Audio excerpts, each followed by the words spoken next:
For me, sustained success is about kind of continuous evolution, all the while being aligned to your core values.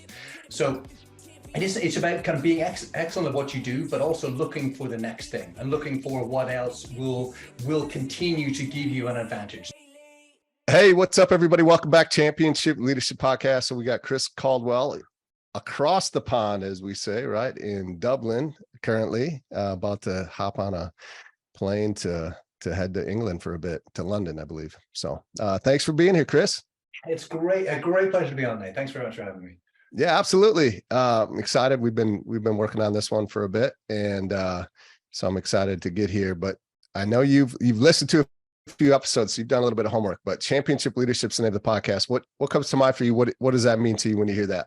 Yeah. Listen to a few episodes is a bit of an understatement at this point. I think it's now a habit. I need to talk to someone about it. So championship leadership to me, it's all about sustained success. Like, as you say in your own kind of commentary on it, it's not about kind of once-off wins. It's about always being able to come back and continue to perform on the field or elsewhere. For me, sustained success is about kind of continuous evolution, all the while being aligned to your core values. So it's about kind of being excellent at what you do, but also looking for the next thing and looking for what else will continue to give you an advantage. And that might be kind of human capital, it might be bringing in new great people, might be looking for a new niche, it might be looking at new technology, whatever. But you need to be very good at what you're doing, but also kind of continuing to evolve. Now. Yeah. It's a really kind of interesting kind of point. And I get question for you. The Fortune 500, 25 years ago. So just before the internet revolution happened. Okay. Yes. How many, if you compare the Fortune 500 today and the Fortune 500 25 years ago, how many of those businesses of today existed 25 years ago? Oh, how many existed 25 years ago? In some form, like the current Fortune 500, how many were around 25 years ago pre-internet? Well, I feel like you're setting me up for like a really big number here right now. So 300. 300. That is, you're not even close. Really? Yeah. There's literally only 17 companies that did not exist pre the internet from the okay. Well, that would have been what I would have guessed. Close. Well, I don't know that I would guess 17, but all right. Really? Yeah. And those 17 are like they're Facebook, the Google, the Netflix, they're the household names, But the entire rest, the entire kind of like 483 businesses existed 25 years ago. Wow. A lot further back. Like, how did they do that? Well, they did that because they're thinking long term. Like, they're not in this kind of the short term, kind of hustle, win now, will now, get your short term financing now. They think about what's happening in the world.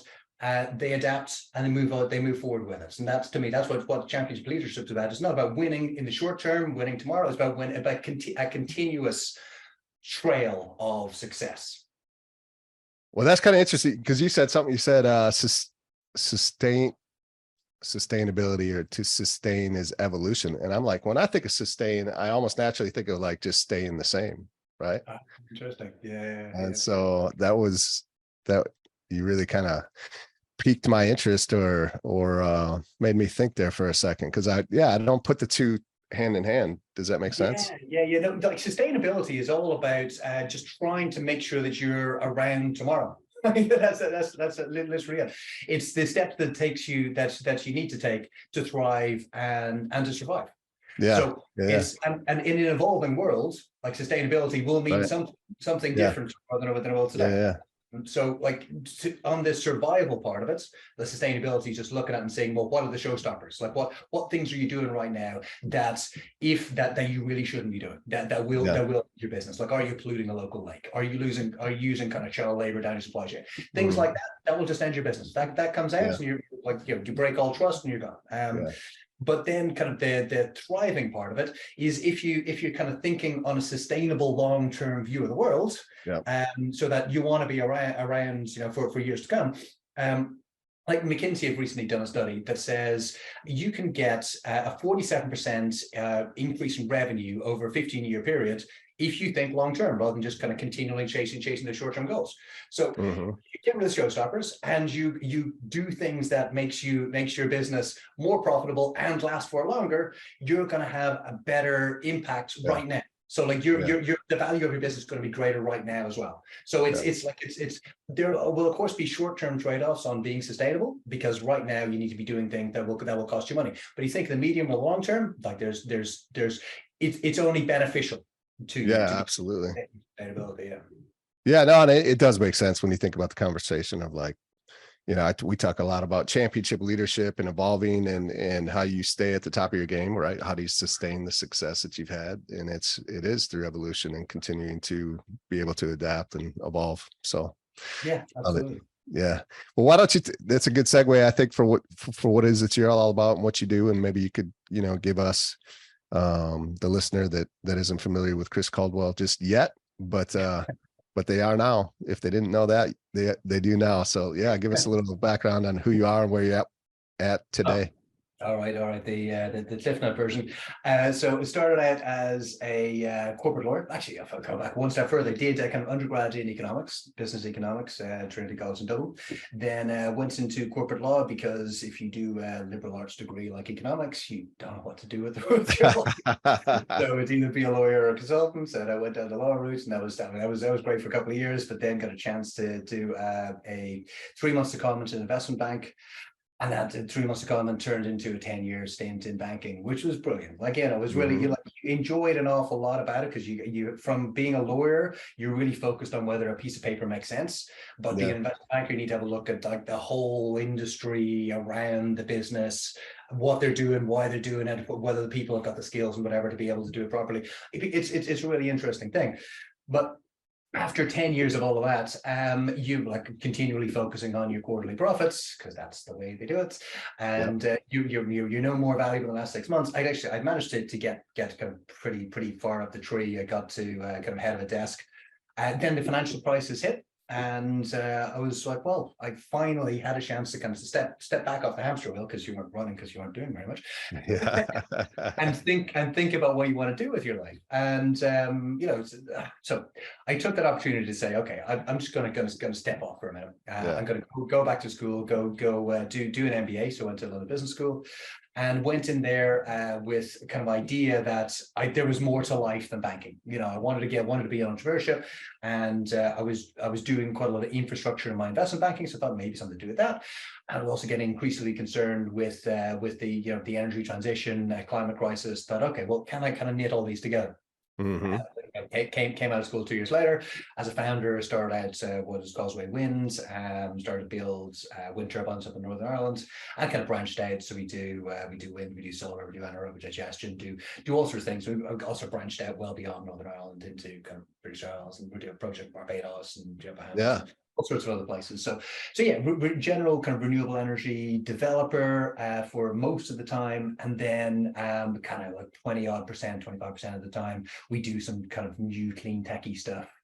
As much because we think like they're the moonshots, the ones that you think that if they go right, they can move the needle. But you need to have your have your bread and butter of your development. You don't be relying on those. So a lot of wind you're involved in? Yeah. We do a lot of solar. Solar as well. Solar as well. Increasingly solar. Yeah, we're doing. We've got some really big solar projects now up in Scotland. Okay. And it's like solar is the way the world is going. Panel prices have come down so much, the efficiencies have gone up a lot. So it's now even in Scotland, which isn't well known for its super sunny for sunny weather. It now finally makes sense. We're very excited about doing. That's interesting. I live in Minnesota, pretty rural where I live, and there's quite a few wind mills around our area, and solar is kind of booming around us too. A lot of fields are becoming solar fields and things like that, so it's interesting. Got some friends in the game too, but anyways, well, let's keep this rolling. Who have been some of the people that have impacted you along your path, your journey? I always like to hear, like, because I've had so many in my life that often seem to come at the time when maybe I don't realize that I need it, but looking back, I'm like, man, they came just the right time for me in my life. So yeah, leaders, coaches, mentors that really stood out to you, and what are really more so, what are some of those characteristics of them that have helped mold who you are? Yeah, it's a great question. What I really enjoy listening to your interviewees about, I hear it about. It's a really tough one though. Like trying to kind Yeah. of narrow it down. I'm Yeah. not like having Yeah. an entire hour talking about this one particular. But if I could just focus in on one guy who I thought was particularly, like, you can always talk about your family, your father was wonderful, all this stuff. But one guy who's particularly influential, a guy by the name of Andrew Lincoln. He was the dean of London Business School when I went in there. And what really impressed me about him is that he was a champion across every field that he'd ever got into. So like he was in Yeah. he was the best professor. He was in civil service. Like he's in either realm. He was board director of Barclays Bank. Like he just every single time seemed to be nailing it. No matter what job he was doing, he seemed to be nailing it. And whenever you met him, you thought, God, what a lovely, warm, kind human being this is. Yeah. But then he stands up on stage and he gives a speech, and like you're like, I will follow you. You are amazing. Yeah. He's Yeah. just Absolutely. an inspirational guy. But I had the opportunity to sit down and talk to him about how he seemed to keep on nailing it. And he was telling me about his, and he wrote about it then in kind of Harvard Business Review, about his framework for good judgment. And like I highly recommend anyone. I can run you through it if you like now. Yeah. But I recommend anyone to go to Andrew Lincoln and Harvard Business Review for elements of judgment framework. Okay. If you want to try and make sure to increase the odds of making the right call each time. There's always going to be luck. You're never going to be 100% sure, but increase your chances. Yeah. Go through his 6 points on gathering the information, who you can trust, how much assessing experience, all these type of things. Pull them all together, you'll make better decisions. I can well, certainly help me. Yeah, well, if you could, maybe you could send us a link to that. I'd love to put that in the show notes. I think that'd be great for people to check out as well. Sure. We talked a lot about sustainability, obviously, right now, and evolving to continue to sustain your success. And then, of course, with everything that you're doing is about sustainability as well. So, why don't you talk a little bit about the vision for yourself and what you're looking to do, and the impact that you're really looking to make because of that. It feels like what you're doing is very impact driven purpose and calling. So yeah, I would love to hear that. Yeah, thanks, Nate. So I started out this journey in renewables, but quite quickly kind of recognized that kind of energy and energy transition is intrinsically linked with the whole idea of sustainability. Like you can't just kind of renewable energy and the energy transition is one part of having a sustainable system, but there's an awful lot more to it. So that's one of the things that that I've been kind of growing and learning about over time. So in terms of my own kind of personal vision, what I'd like to do is kind of grow a thriving business, creating kind of long-term value for my employees, for community, for the planet, but also start a conversation of what tomorrow should look like. Like, how can we be working together to create a more sustainable future? Now, that's a kind of a big goal. It is a big goal. But I think, like, kind of talking to yourself about these things, also do quite a bit of writing on it, on kind of LinkedIn and Aluminum and places like that, and just try and get some conversation started on what is sustainability and what a kind of a sustainable business should look like. And I think we've kind of touched on before. For me, it means nothing more than the steps to survive and thrive in the long term. It's like it's just about long-term strategic planning, but how that actually works. Why that's important? What's important to your employees, to your investors, to your suppliers, regulators, customers. That whole kind of framework. So it isn't just, and when I come and talk about sustainability, people automatically jump to, oh, you're talking about carbon. I said, no, like, yes, but there's more. So yeah. What's the what's the narrative that you run into typically when you're out and you're talking with different companies or organizations around, the system to maintain sustainability inside of the organization, where, it could be very in the present, like you said, focused on the here and now and the quarter in front of them versus looking out into the future 10, 15 years. How does that conversation go? Yeah, I think it depends on who you're talking to. So if you're talking to someone who's in like Goldman Sachs, they've made their deal and they understand their deal. They're going to give away their life for the next 10 years, but they're going to make a lot of money, and that's okay. They're going to be people who are perfectly happy with that, and that's fine. That's fine. But in a lot of cases, people are now embracing that that doesn't work anymore for the majority of people. Like, if you just go back to, I'll take it from kind of first principles of like, what's your business, but it's your employees, it's your people, it's the people, the people around you. We're now in a world where 80%, where it's basically full employment, and 80% of businesses are struggling to find people. And the demographics of this are only getting worse. So like by 2030, we're due to have an 85 million shortage of skilled workers.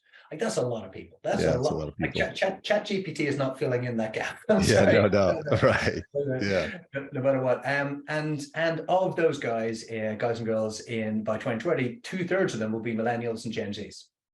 And millennials and Gen Zs, as we know, have got different ideas on life to people who are kind of raised in, like, who are children of Michael Douglas and greed is good. Right. So we've got. I just don't want to throw a massive amount of stats here, but just with this one's kind of pretty interesting. That 42% of millennials and Gen Zs will sacrifice salary for purpose. 20% will call it equal. So that's 62% of people who think it's at least equal. Wow. And then you've got the Goldman Sachs guys on the other end. Money's everything. 62% of people that are going to be at least having money and purpose as the same thing. So if you can, to be able to motivate, and these are millennials and Gen Zs, and I'm talking about in terms of employees, but they're also customers. And they're also suppliers, and they're also regulators, and they're also your neighbors.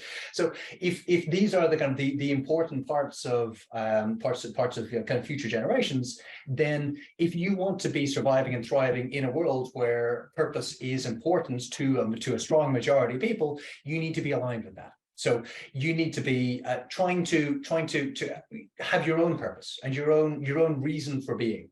And to do that, you need to examine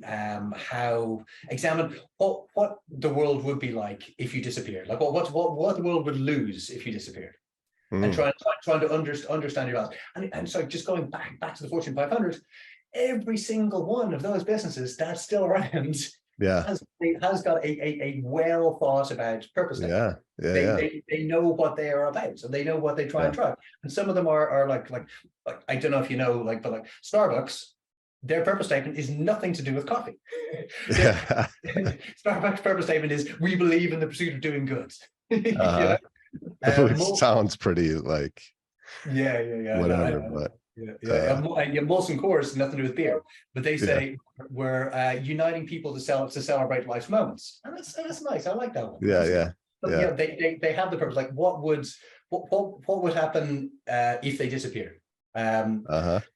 So you need to have your own kind of like your purpose, and so my point is really, they can just like shareholder primacy, the idea of shareholder primacy, and the idea to just trying to make quarterly profit and just trying to make your shareholders happy no longer works, and it will increasingly fail to work as these demographics move towards people who believe more in purpose. And if you want to survive and thrive in this, shareholders are really important. They're a core party stakeholder group, but they're not the only one. You need to try and keep your employees, your suppliers, regulated customers, and neighbors all happy. They're all happy, you'll be happy, and just survive in the long run. What it feels like, it's all that much more important from a leadership standpoint to have people that are able to communicate in a way that would help people align with what they're doing to their purpose, right? Because it could be really hard for a millennial or a Gen Z person that really is purpose or wanting to be aligned, purposely driven, right? To equate that to, let's say, being on the line, like putting widgets together, right? But if you have an incredible leader that really can communicate in a way that would resonate with them how it actually does, then those companies are going to be the ones that will be in the Fortune 500 for a really long time, right? For sure. Yeah. And like a good example of that would be, say, Patagonia. Like these guys, they make bags, they make rucksacks, they make clothes. And like, you know, the guys making the zippers or making the buckles. Yeah. They will get, but they can get bought into it because it is such a great brand. Like it is such a sincere brand. They're so aligned with their values. They say, this bag, we don't want you to buy another one of these. We want this one to last you for a lifetime. Like that's completely counter the way that we have been thinking about, you know, like, you know, you must have 20 bags and like, you know, whatever.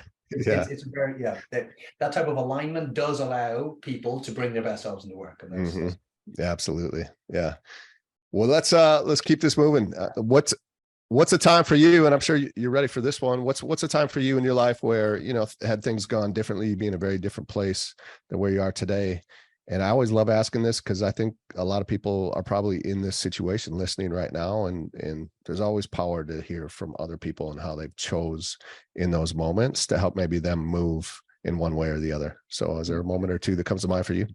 Yeah. Well, it's kind of touched on it a little bit earlier on, which was the moment when the financial crisis hits, and you spend all of your life just trying to achieve, trying to kind of keep on ticking on the boxes. But the achievement was very much kind of finance driven, very much other people's expectations of you driven. So it was, you know, doing well in university, doing well in your MBA. So like I was a kind of student of the year when I came out, was on stage with the dean. It was wonderful. Oh, who was actually Andrew Linkerman, who I mentioned earlier on. And then going through the various kind of like promotions, being ahead of a desk, and thinking that this was like a fulfilled life. But you ended up being you're working like 14, 15 hours a day, working most weekends, never getting a proper holiday. Like the amount of times like you're by the beach, but on your phone or typing away on something, just not engaged, not present, not living a full life because you were so obsessed with this. It was deeply unhealthy. And it was, but I didn't recognize it was unhealthy. So like I would really kind of press on people to think and just step back and pause and go, well, actually, is the life I'm living right now, is it my best life? Am I fulfilled? Am I kind of ticking all of the right, like, you know, family box, the health box, the nutrition box, the stress box, the sleep box? Like, am I being a well-rounded person? Because at that point, I absolutely was not. I was very much focused in on one job, and I was really good at that job. But it did not fulfill me in so many other ways. But it's only when you step back and you pause and you ask that question that you get the answer and go, well, wait a minute, that was entirely nuts. And so you look back and you go, that was nuts. So being able to take that out, and then having the luxury to be able to stand back and say, okay, I'm just going to go to school for a couple of years, and then completely reassess everything was like, it was a great gift. It was a gift given by the enormous amount of work I'd done up until that point. But it was a great gift, and life has been okay. You will know that, and so from all the entrepreneurs you talk to, there's always a lot of hairy moments when you're starting out a business, and you know, moments where you're just like, oh, what are you doing? You know, your computer breaks down, you have no idea. How do I put ink in this printer?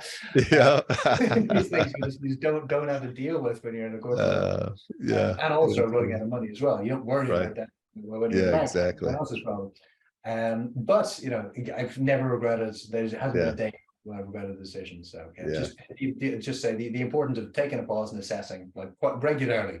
And I do that now by habitually. I take a pause, and assess. But I just wasn't doing that at the time. Yeah, I think that's some powerful advice for sure. To, you know, it's especially nowadays, I don't know, it's just life feels so fast paced that it's almost like if you're not super intentional about pausing, you just don't and then you just feel more stressed, more overwhelmed. And it's a vicious cycle if you continue down that path. Yeah. One that inevitably I think breaks too, by the way, and ends badly. But yeah. Yeah, for sure. Yeah. For sure. Go ahead. No, it's just, yeah, just on your Yeah. point of yes, impossible to escape. It is impossible to escape because we've got these little boxes that we hold in our hands that we stare at, that we're obsessed with all the time, that are our friends, our families, all of our connections, and they continually ping. We just need to be able to just airplane mode. It's a great gift. Just airplane mode. Just be quiet. You know, I like that. Yeah, just put yourself on airplane mode, right? Yeah, yeah, I love exactly. that. Yeah, Yeah, just sit there. Like, make sure if you're sitting there having dinner with the family, everyone's phone's an airplane mode. Oh, just like, just focus on doing what you're doing in that moment and and share it, because kids grow up quick. Amen. Oh, no doubt. Another thing that's been super present for me, I got 3 kids. They're 15, 13, and just about 11. So I'm right in. I'm like, man, these kids are going to be out of my house before I know it. And it's been, yeah, I guess that part of life I'm in right now, that phase of just being super present to that. But let's move on to our last piece here, kind of wrap things up. What if there's 1 or 2 things that you could give to the listener if they were to apply today, would help move their life forward right now today? What might that be? Okay, so just a little piece of advice. Okay. Well, I guess the best piece of advice that I think of ever, well, the most appreciated piece of advice I've ever given, is just make sure as a leader that you know that your job is to be right at the end of a meeting and not at the start of it. Too many leaders think and worry, and they obsess, and they're going to go, okay, well, what I need to come in and I need to deliver answers, I need to deliver solutions. That's not the, you know, you can have your own ideas, but go in there, go into the meeting, open up, and just let other people talk first. Collate the best ideas and make sure that you're right leaving the meeting and not going into it. That's beautiful. Yeah, I love it. That's a great reminder, especially, you know, in what I do as a coach too. Oftentimes in a group setting, more than anything, just allowing everybody to talk and share their experiences. And sometimes I don't even have to say anything, but sometimes you feel like if you're the leader, the guy in the room, you're supposed to have all the answers and you should be able to, you should speak first. But that's a great reminder to sit back and not have to do that, at least right away in the beginning. So yeah, love it. What else before we leave here? Any links, or I don't know if you're a big social media guy, or ways that we can follow you and continue to you know, keep up with what you're up to? Yeah. We'd love to. Like, LinkedIn is the best way. Also got I do a podcast on kind of sustainability stuff as well, called Conversations on Climate. It's available on all, like, mainly YouTube, but all kind of podcast. Okay, perfect. Yeah, we'll get that linked up. Yeah, all that stuff. But yeah, that's definitely LinkedIn is the best place. Excellent. Yeah, we'll get those linked up for you as you're listening here right now, and make sure that you have easy access to that and to what Chris is up to, as well as his podcast. We'll get that linked in the notes as well. Chris, thank you so much for being here today. As a listener, don't go anywhere. We got more incredible, powerful episodes coming your way. So just stay here, stay tuned for the next. But yeah, thanks again, Chris. It's been a pleasure. Brilliant. Thanks very much. Really enjoyed it.